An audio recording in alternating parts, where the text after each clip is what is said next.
नमस्ते दोस्तों, आप सबका एक बार फिर से स्वागत है आपके अपने YouTube चैनल सत्य सनातन में।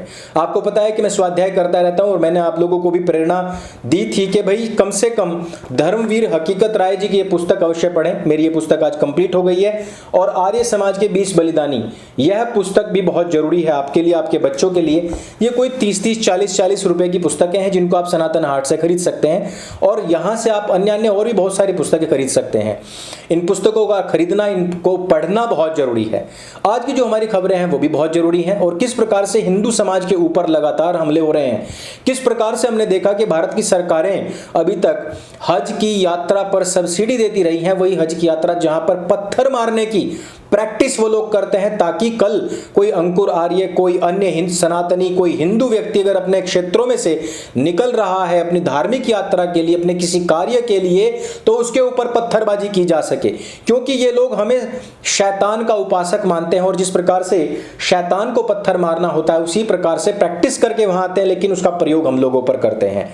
आपने देखा कि हज यात्राएं होती हैं, कश्मीरी हिंदुओं ने हज से वापस आने वाले मुसलमानों का स्वागत किया, बकायदा उनके स्वागत में उन्हीं के गीत गा करके स्वागत किया। वही कश्मीरी हिंदू जिनको कि 90s से लेकर अभी तक वहां पर बसने का दोबारा कोई चांस नहीं मिला, वो बेगैरत हिंदू, वो शतुर्मुर्ग वाला हिंदू, वो कायर एकदम निकृष्ट हिंदू जिसके लिए पूरे विश्व के अंदर जिनको बचाने के लिए मुहिम चल रही है, वो कश्मीरी हिंदू जिसके लिए हम और आप लोग दक्षिण भारत तक के लोग परेशान हैं, उनके न्याय के लिए गुहार लगा रहे हैं, वो लोग एयरपोर्ट पर जाते हैं और मुसलमानों के लिए प्यार भरे गीत गाते हैं और कहते हैं कि आप आए बहार आई।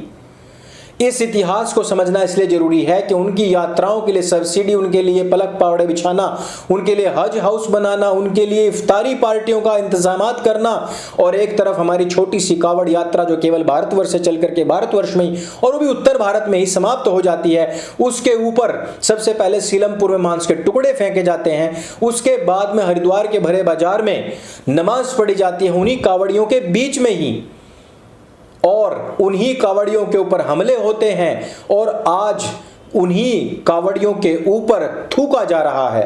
यही नहीं, हाथरस में तो ट्रक ही चढ़ा दिया गया है। अभी तक पता नहीं लग पाया है, लेकिन आप देख लेना कि इसके पीछे भी किसी ना किसी जिहादी मानसिकता के व्यक्ति या फिर किसी सेक्युलर का ही दिमाग मिलेगा। 7 लोग बताया जा रहा है कि जिसमें कि उनकी मृत्यु हो गई है। यह कावड़ की जो यात्रा है, इससे ऐसी नफरत क्या, इससे ऐसी खुन्नस क्या।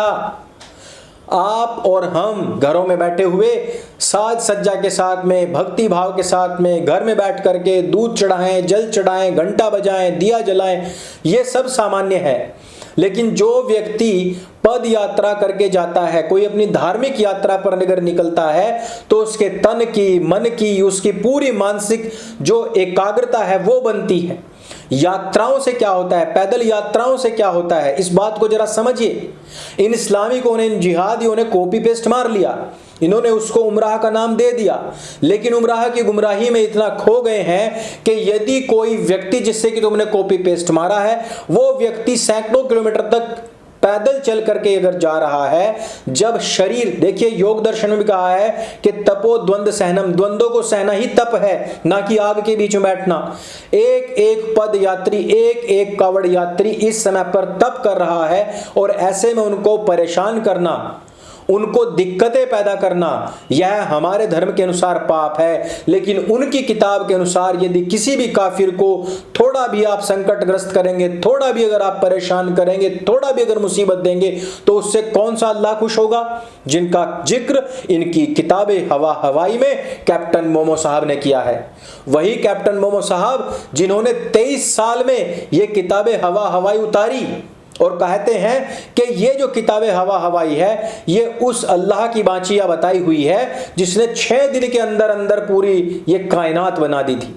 वो एक चुटकुला भी चलता है ना, कहते हैं कि अजान होती है दिन में 5 वक्त और एक अजान को करने में लगता है इतना वक्त, नमाज पढ़ने में लगता है इतना वक्त, तलाक देने में लगती है कुछ ही मिनटें और हलाला पूरी रात होता है और जब तक होता है जब तक इमाम चाहता है।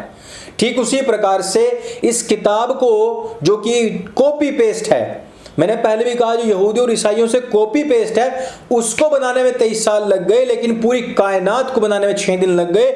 उसको खुश करने के लिए ये लोग आपके ऊपर थूकेंगे, ये आप लोगों के ऊपर ट्रक चढ़ाएंगे, ये आप लोगों के ऊपर मांस के टुकड़े फेंकेंगे, ये आप लोगों के बीच में बलवा पैदा करेंगे, ये आप लोगों के बीच में झगड़ा पैदा करेंगे, हिंसा करेंगे, हमले करेंगे, और कुछ भी ना हुआ तो आपके बीच में जाकर के ही नमाज पढ़ने लग जाएंगे। और इन्हीं में से ही कुछ लोग जाकर के एयरपोर्ट पर हज से आते हुए लोगों का स्वागत करेंगे, उस हज से आने वाले लोग जहां पर के उनको हमारे ऊपर पत्थरबाजी करने की ट्रेनिंग मिलती है। कई आंकड़ों में ये बताया जाता है कि 40 दिन का जो हज होता है उसमें से कुछ दिन के लिए इनके जो गरम दिमाग के युवा हैं उनको आतंकवादी ट्रेनिंग भी दी जाती है। जिस प्रकार से आपने देखा कि कन्हैया लाल जी की हत्या करने वाला व्यक्ति भी पाकिस्तान जाकर के ट्रेनिंग लेकर के आया था, ठीक उसी प्रकार से हाजियों में से कुछ लोग ऐसे भी निकल जाते हैं। ऐसा काफी बार समाचार पत्रों में अमेरिका के प्रकाशित हो पाया है, हुआ है। अब आप देखिए कि वो तो अपने को खुश करने में लगे हुए हैं, लेकिन हम किसको खुश करने में लगे हुए हैं? यही नहीं, बाबू खान, आई थिंक वो बागपत के हैं, उन्होंने कहा कि मैं कावड़ यात्रा पर जाऊंगा और उनकी कुछ भूल कबूल हुई होगी कंप्लीट, उनका पूर्ण रूपेण बहिष्कार कर दिया गया है। वो मस्जिद में नहीं जाएंगे, वो इस्लाम से बर्खास्त हो गए। मैं तो कहना चाहता हूं कि मैंने कल ही बताया था कि एक कोई धर्मार्थी व्यक्ति थे जो कि पहले मुसलमान थे, बाद में वो श्रवण कुमार यानी कि सनातनी हिंदू बन गए। कल ही उन्होंने शुद्धिकरण कराई है। बाबू खान को भी बाबू कुमार या अन्य कोई भी नाम रख करके प्यारा सा अपने सनातन वैदिक धर्म में घर वापसी कर लेनी चाहिए, शुद्धिकरण कर लेना चाहिए।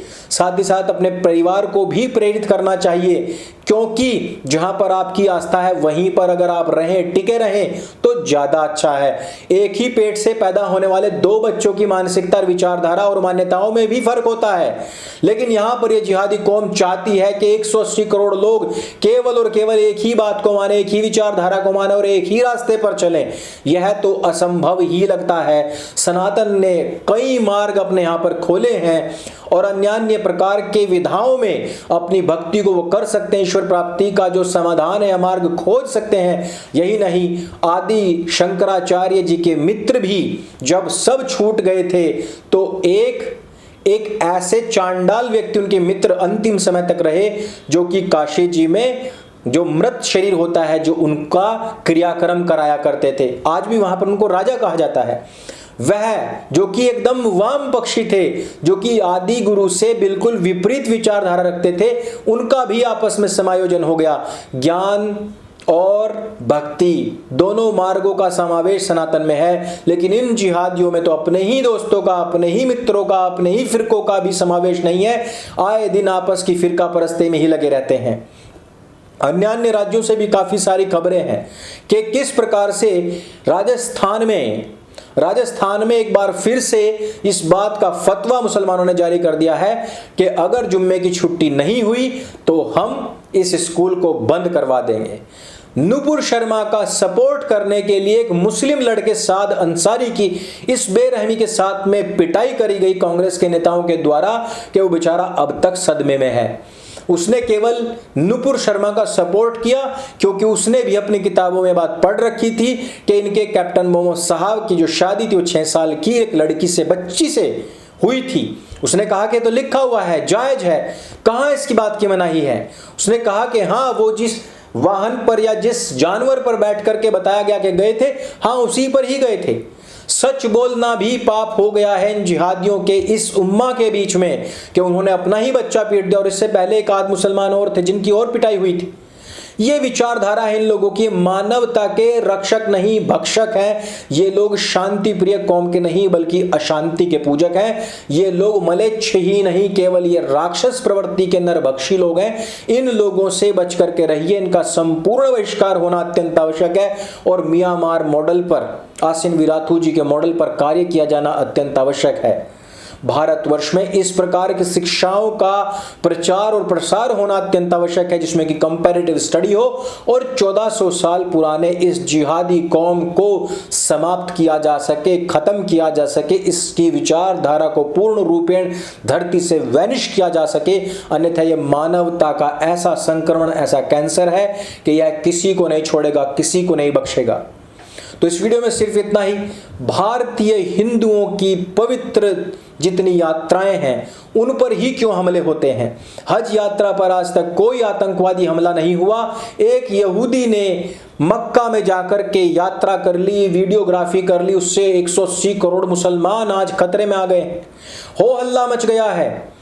लेकिन अमरनाथ की यात्रा हो, चाहे वो हिंदुओं की कावड़ यात्रा हो, चाहे मुंबा देवी का जो मंदिर में बंटने वाला प्रसाद हो, उसकी घटना हो, हर एक में केवल और केवल हिंदू ही क्यों पीड़ित रहता है, हिंदू को ही क्यों दबाया जाता है, हिंदू को ही क्यों सप्रेस किया जाता है? यह बात विचारणीय है और इसका जवाब आपको हमें देना पड़ेगा। और इस बात पर विचार करके भी हमें बताएं कि क्या आपने म्यांमार मॉडल पर चलते हुए आसिन विराथू जी की बात मानते हुए इन लोगों का संपूर्ण बहिष्कार शुरू किया है अथवा नहीं? आपके अड़ोस पड़ोस में रहने वाले सेक्युलर हिंदुओं का जो दरगाहों पर जाते हैं, जो मजारों पर जाते हैं, उनका बहिष्कार शुरू किया है अथवा नहीं? ये वीडियो अगर आपको अच्छा लगे, जानकारी से भरपूर लगे, तो इसको सबके साथ में शेयर अवश्य करें। मेरे संग बोले सत्य सनातन वैदिक धर्म की जय। जय हिंद, वंदे मातरम।